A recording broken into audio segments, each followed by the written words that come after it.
Welcome to maths academy. आज हम देखेंगे आर एस अग्रवाल के घातांक और करनी के क्वेश्चंस।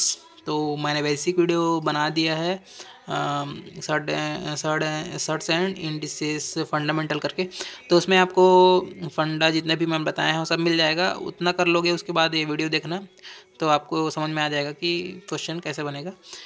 देखते हैं तो पहला इसका क्वेश्चन क्या है। देखो पहला क्वेश्चन ये है इसका।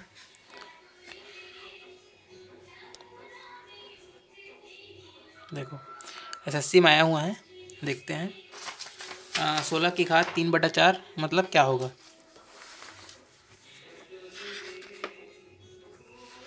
16 की घात 3/4 क्या होगा। देखो इसके लिए आप कोई भी क्वेश्चन बनाओगे उसके लिए सबसे पहले आप एक चीज़ मेरे से आपसे अनुरोध है कि याद कर लेना। आप 1 से 20 तक के जितने भी है स्क्वायर आपको याद कर लेना है। 1 का स्क्वायर 1, फिर 2 का स्क्वायर 4, 3 का स्क्वायर 9, ऐसे करके पूरे 20 तक के आप स्क्वायर जितना भी है याद कर लेना, ठीक है। और क्यूब जो है 1 से 10 तक का जो है क्यूब याद कर लेना आप, ठीक है। 1 से 10 तक का क्यूब मतलब 1 का क्यूब क्या होता है 1, 2 का क्यूब क्या होता है 8, 3 का क्यूब क्या होता है 27, 4 का क्यूब क्या होता है 64। ऐसा पूरा क्यूब आप सीरीज़ 1 से 10 तक का क्यूब याद कर लेना और ऐसे 120 तक के स्क्वायर याद कर लेना। फिर आपको इस चैप्टर में कहीं प्रॉब्लम नहीं आएगी। ये वैसे मैं तो बोलता हूँ ये अगर याद कर लेते हो तो बाकी जितने भी चैप्टर में हैं बहुत ही, और रीजनिंग में तो बहुत खासकर आपको काम आएगा ये चीज़, ठीक है। तो आपके लिए भविष्य के लिए तो बेनिफिट रहेगा ही, इस चैप्टर के लिए भी बेनिफिट रहेगा। तो इतना तो याद होना ही चाहिए एक कंप्यूटर को। मैथ्स में अगर इतना पकड़ हो चाहिए तो इतना जल्दी अगर क्वेश्चन बनाना है तो इतना तो याद होना ही चाहिए, ठीक है। जैसे भी करके आप रट उठा के जैसे भी याद कर लो एक बार, उसके बाद दिक्कत नहीं आएगी आपको भविष्य में। तो देखते हैं 16 की घात 3/4। देखो 16 की घात 3/4, देखो ये बटा 4 जो होता है इसको कटाने के लिए दिया गया है, ठीक है। 3/4 तो आप निकाल नहीं सकते, घात 3 भले निकाल सकते हो, लेकिन ये भागित में है 4, तो भागित में 4 क्या है कटाने के लिए होता है। तो देखो 16 2 की घात बना के देखो 16 कितने बार में जा रहा है। 2 की घात 3 होता है 8, 2 की घात 4 कितना होता है 16। ये आप करके 2 दूनी 4 दूनी 8 दूनी 16, 4 बार करोगे 2 का गुणा तो आपको 16 मिल जाएगा, ठीक है। 2 की घात 4 16 होता है, आप याद कर लेना। देखो 2 की घात 4 और 3/4। तो देखो मैंने क्या बताया था, घात में जो होता है वो आधार समान हो और घात अलग अलग हो, और यहाँ पे कोष्टक हो तो कोष्टक हटाते हैं तो क्या गुणा लगाते हैं, फंडा में बताया है। तो देखो 4 और 4 यहाँ पे कैंसिल हो जाएगा, तो 2 की घात 3, और 2 की घात 3 क्या होता है 2 की घात 3 क्या होगा 2 दूनी 4 दूनी 8, 3 बार गुणा करो 2 का तो 8, तो 8 क्या हो गया आंसर। तो देखो नेक्स्ट क्वेश्चन, देखो सी का आंसर आया होगा, सी देख सकते हो इसमें आंसर, ठीक है।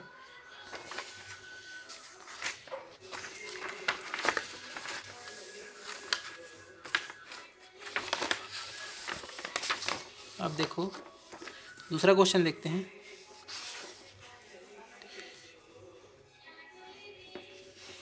8 की घात 2/3 क्या होगा। देखो 8 जो होता है, देखो यहाँ पे 3 कटाने के लिए दिया 3, ऐसा इसमें 3 घात लगाओ कि ये कट जाए, ठीक है। ये 3 कटना चाहिए, ऐसा कुछ करो। तो 2 की घात कितना होता है 8, 2 की घात 3 8 होता है, ठीक है। तो 2 की घात 3 लगा दो, 2 दूनी 4 दूनी 8, तो ये 2/3, ठीक है। तो ये मैं बताया था ना, कोष्टक हटाने पे क्या होता है गुणा होता है, अगर आधार समान है और घातांक अलग अलग है तो क्या हो जाएगा 3 × 2/3, तो 3 3 कट गया, तो 2 का स्क्वायर क्या हो गया 4, ये आंसर हो गया, ठीक। और देखते हैं तीसरा क्वेश्चन। देखो मैं थोड़े ज़्यादा क्वेश्चन इसमें बता देता हूँ क्योंकि ये इस चैप्टर थोड़ा छोटा है और एग्ज़ाम में पूछे हुए क्वेश्चन कम हैं, इसीलिए एग्ज़ाम में नहीं पूछा गया है, कुछ कुछ मैं उसको भी बता देता हूँ, ठीक है। देखो 256 की घात 5/4। अब इसमें आप दिमाग लगाओ, देखो दिमाग लगाओ आप कि घात जो 4 है वो कैसे भी कटना चाहिए, ठीक है।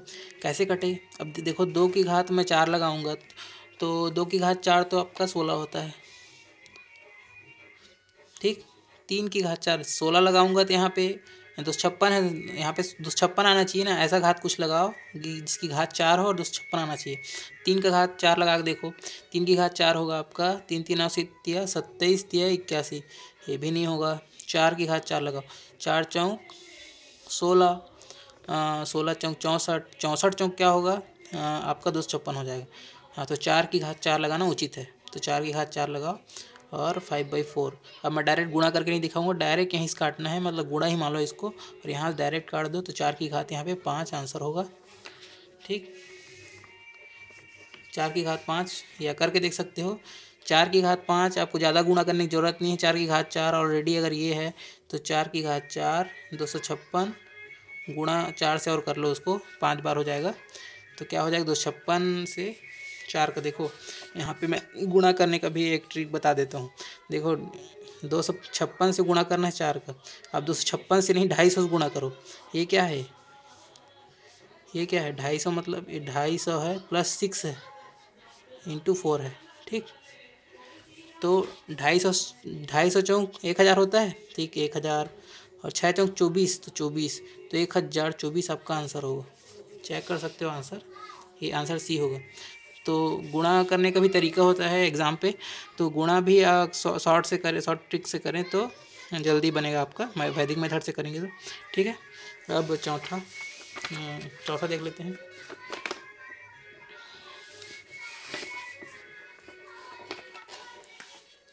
देखो चौथा, √8 की घात 1/3। देखो √8 है तो 8 की घात क्या लिख सकते हैं इसको, अंडर रूट में है, मतलब क्या हुआ, मतलब ये हुआ कि ये जो अंडर रूट होता है, मतलब क्या होता है, किसी भी संख्या का अंडर रूट जो होता है घात में क्या होता है 1/2 होता है, यानी यहाँ पे 2 लगा रहता है, दिखता नहीं है, बताया भी था।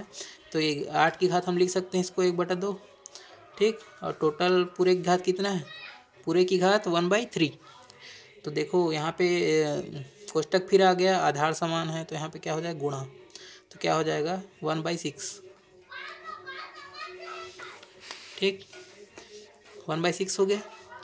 अब देखो 2 की घात इसको बना लो, 2 की घात क्या होता है, क्यूब बना सकते हो, 2 की घात क्यूब और 1/6, तो 2 की घात ये दोनों गुणा में आ जाएगा। तो ये देखो 3 गुणा है और 1/6, नीचे में 3 6, तो 3 दूनी 6, तो 1/2, 2 की घात 1/2, 2 की घात 1/2 मतलब क्या हो गया, ये √2 इसको लिख सकते हैं, तो √2 इसका क्या हो जाएगा आंसर। तो आप देख सकते हो आंसर सी आएगा। ओके, चलो एक 5वां क्वेश्चन देख लेते हैं। 81 169 की घात -1/2। देखो एक माइनस वाला मैं फंडामेंटल में बताया नहीं हूँ, यहीं पे बता रहा हूँ मैं आपको। देखो माइनस में कोई भी घात होती है, मान की घात, चलो x की घात -n, तो इसको ऐसा लिख सकते हैं 1/x की घात n। ठीक है, ये चीज़ आप हमेशा याद रखना, जब भी माइनस वाला घातांक आएगा तो 1/, उसे वो अपॉन में आ जाता है, नीचे में आ जाता है वो। ठीक है, पूरा संख्या ही नीचे में आ जाता है और माइनस यहाँ पे हट जाता है। ठीक, तो वैसे ही होगा इसके साथ भी, तो ये क्या हो जाएगा 1/81 169 और ये 1/2। ठीक, तो देखो 169 और 81 को और 169 को आपको अंडर रूट में लेना है, तो 1/2 को मतलब क्या होता है अंडर रूट, ऐसा भी लिख सकते हो आप, है ना, ऐसा भी लिख सकते हो 81/169। ठीक, तो देखो 81 का अंडर रूट लेंगे तो क्या होगा, 9 या 81 होता है, तो 9 निकल के बाहर आ गया और नीचे में क्या रहेगा 169। देखो 13 का स्क्वायर क्या होता है 169, तो 169 का रूट क्या हो जाएगा 169 का रूट 13, तो ये 13 हो गया। तो अब क्या हो जाएगा, देखो ये मुख्य बटा है और एक है ये नीचे में क्या है 9/13, तो मुख्य बटा से पलट जाता है वो, है ना, ये क्या है ऊपर चले जाएगा। ठीक है, नीचे में है तो क्या हो जाएगा 13/9, तो ये आंसर हो गया, ये आपका डी आंसर मैच कर रहा है। ठीक है, तो आज के लिए इतना ही, और इसका पार्ट 2 में बाकी क्वेश्चन देखते हैं। ठीक है, थैंक यू।